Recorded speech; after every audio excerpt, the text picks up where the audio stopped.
What qualities do men find attractive that they believe is rare?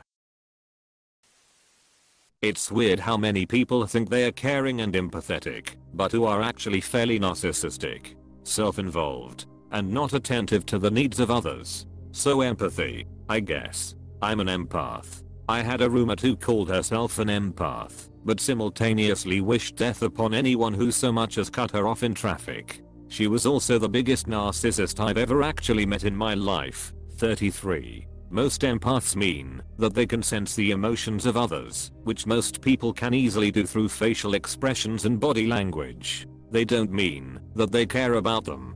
Good point. Narcissists and psychopaths are excellent at that, and why they can get away with their horrible ways. It's not uncommon that highly empathetic people at some point are done being hurt because they care so much about others they get into shitty situations, so they can seem standoffish or untrusting until they learn to balance things out. It's not something they brag about. It can be a hard life. Understanding that sometimes I need time just alone by myself to wind down, and it's absolutely not a reflection on anything the woman has done wrong. Sometimes I want to just sit down in front of my computer and watch dumb YouTubers or even sit in a room in silence. It's nothing you have done. God, the struggles I have trying to express this to my girlfriend, who is the most sociable person I've ever met. Definitely was an adjustment for her. How do you do it, man? My GF just can't seem to comprehend. Don't know if this helps. But my husband is a gamer, and in the beginning of our relationship I didn't get why he had the need to sit and game. But then he told me, you use reading and trash TV to reset your mind after a long day. Playing computer with the boys is my version of that. That made sense to me. He games whilst I watch my trash reality TV. Use something she does in comparison. Then maybe she'll understand. The ability to say sorry once in a while. I can count them on one hand. I'm 43. This is why I love my wife so much. She has absolutely no problem saying sorry. A woman who wants emotions being shown by a man. We get sad. We feel emotions. And basically it's socially frowned upon. It's just true, in my experience. So, a partner I can really show emotion to cry in front of, and then for my partner to like that about me? For a man, that is potentially world shifting. When I got out of heart surgery, I woke up to my boyfriend crying. It made me so happy. I felt so relieved because I had been so stressed. It was nice to know that I wasn't alone. It made me feel so seen. I feel bad because I know I scared the s out of him. But if he had been this big stoic man the entire time, I would have been so anxious. It was nice to know that he cared about me so much and that I wasn't alone in that really emotionally difficult journey. And it was nice that he felt comfortable enough to be so vulnerable with me, especially since I was in such a vulnerable state as well. That is also good to hear, and is exactly what I meant. It was a good thing for you that he was experiencing emotions. It even helped you, it sounds like, that he was feeling emotions with you. And importantly, the emotions he had were viewed as a positive reaction. A good thing. That is awesome. It sounds like you got a great relationship, TBH. I'm very happy for you too. Genuine kindness. There are a lot of people who tell themselves they are kind, but they are mean people who hurt or put down others, or are extremely self-centered. People who brag about being kind are often the shitty ones. It's because the bragging comes from the ego. So being kind in their case is egoistic. It's not genuine. Having an open-minded approach to learning and self-improvement, being with someone who genuinely relishes gaining new insights and experiences is a breath of fresh air. It seems many people, regardless of gender, get stuck in their ways and shy away from challenges that lead to personal growth. Dated a girl for 5 years who would rather pick up a second job than take a promotion that she had been offered. Finally dumped her when she was working 2 entry-level jobs and started talking about taking a third. What? Was she scared of the additional responsibility? The ability to not use the word we when she means me. Like we need to rake the yard. I haven't seen her do yard work in 20 years. Oh god, this. I hate hearing about things we need to do when I'm already doing them. Like, just admit you don't want to. I didn't want to save money, but I did. One who doesn't consider it an ike to spend money on her man.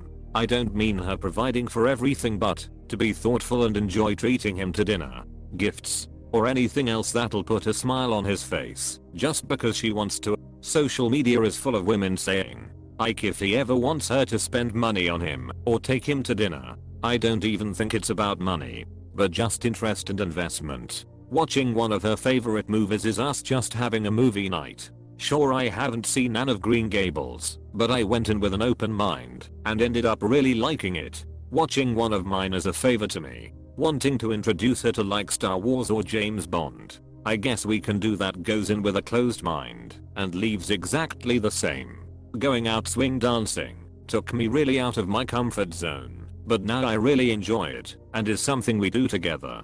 But going on an overpass camping trip or disc golfing or a chill bike ride? Nah, that would be asking too much of her. Not her thing. Me paying for dinner? That's for us. Her paying for dinner? That's a treat for me. Doing her thing together is US time. Doing my thing together is me time. Giving me personal space and not feeling like we need to be together 24/7.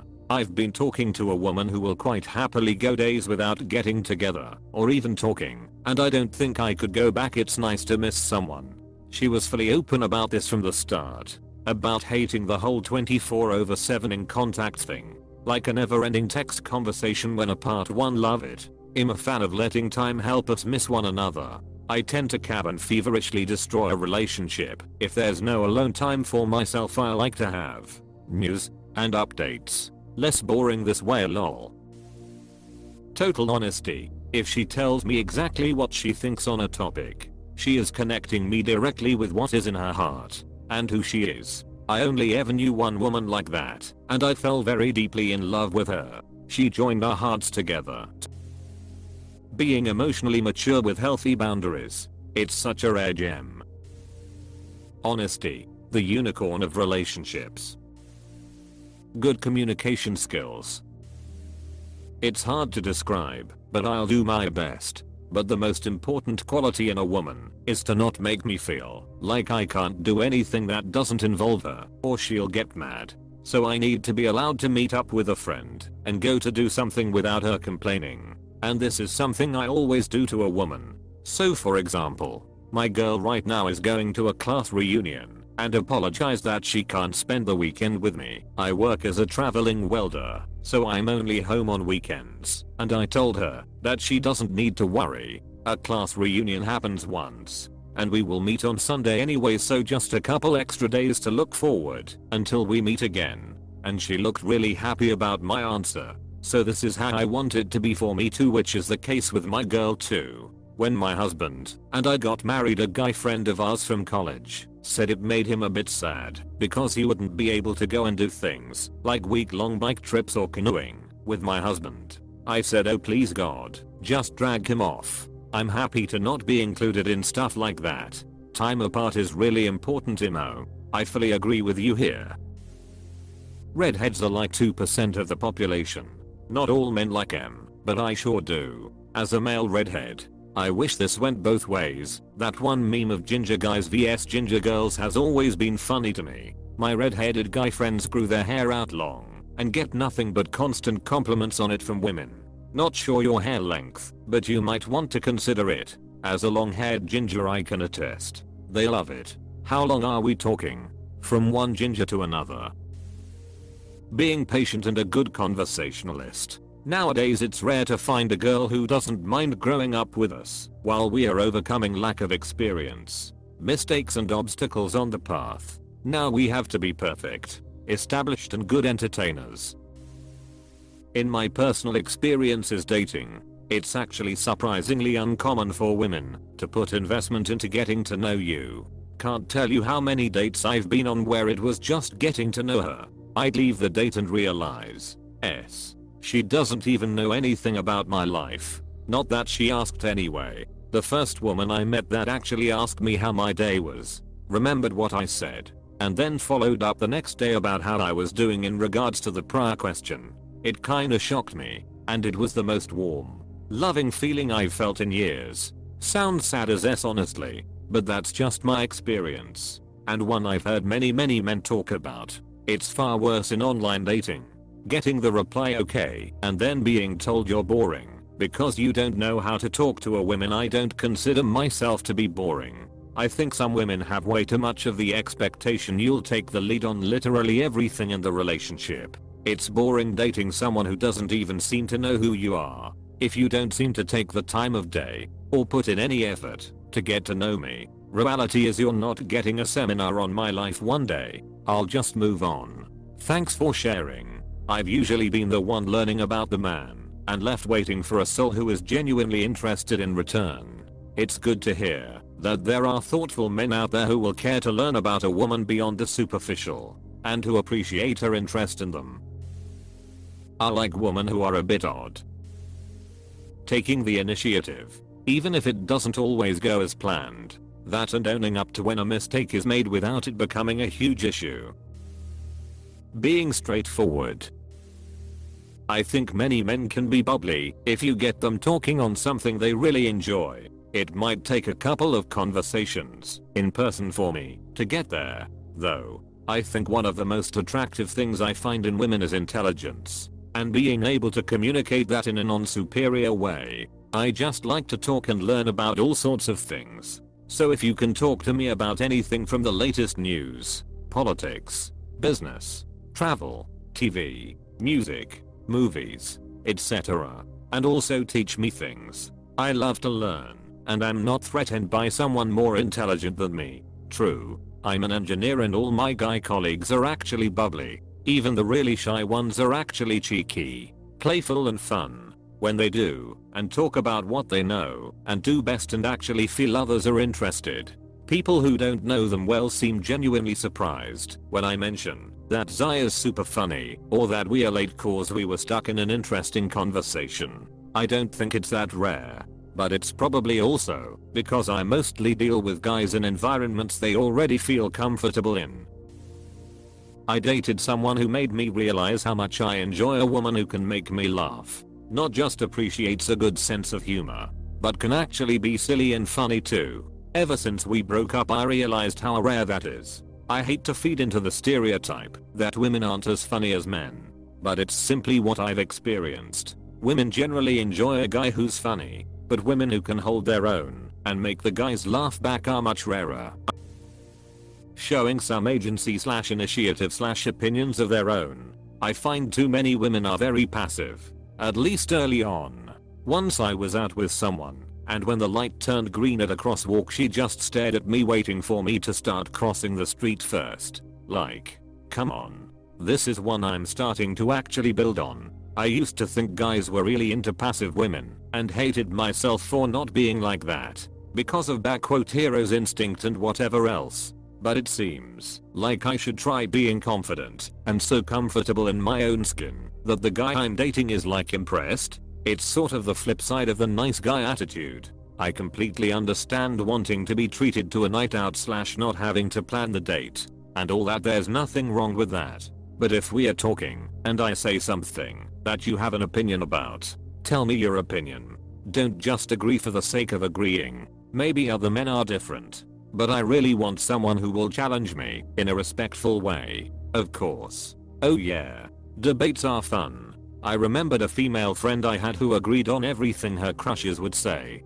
Just like, as an example, I remember getting a flush of embarrassment whenever I'd state an opinion and having a crush challenge it. So I understand the reserve of it. Oh, sure. That kind of nervousness is somewhat understandable. See, I'm old enough that I'd like the next good relationship I'm in to lead to marriage, and I can't imagine how boring it would be to be married to someone who doesn't have strong opinions and never sticks up for herself.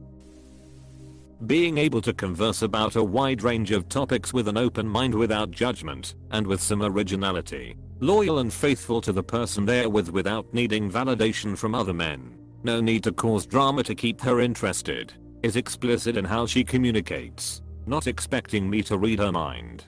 Can't complain with that selection. Someone who can keep a conversation going. That is so attractive that I fail to go home when I'm with certain girls. Just wanna be with them. Unlike many girls out there. So exhausting. It's like you're talking to a wall. Someone who doesn't maintain stereotypical double standards. The man has to be the provider. The man has to constantly work their ass off. I'm tired of the double standard of it's around that men are the ones that constantly need to hold a job down and work their ass off because society says so. Do your part in the relationship to help this team succeed. There are these women who are positive and encouraging in a grounded way that I can't explain. They just make people feel good. They're uplifting, soft, feminine, especially to men. They smile genuinely and make solid eye contact that isn't creepy. They disarm toxicity in men with grace. They aren't weak or pushovers. The aura they project isn't one in which you would consider such a thing. It only works when it isn't forced. Some women try to be like this, and I appreciate it. But many of them are obviously trying to be this way. There is a rare breed who are just naturally good at this. Doesn't gossip.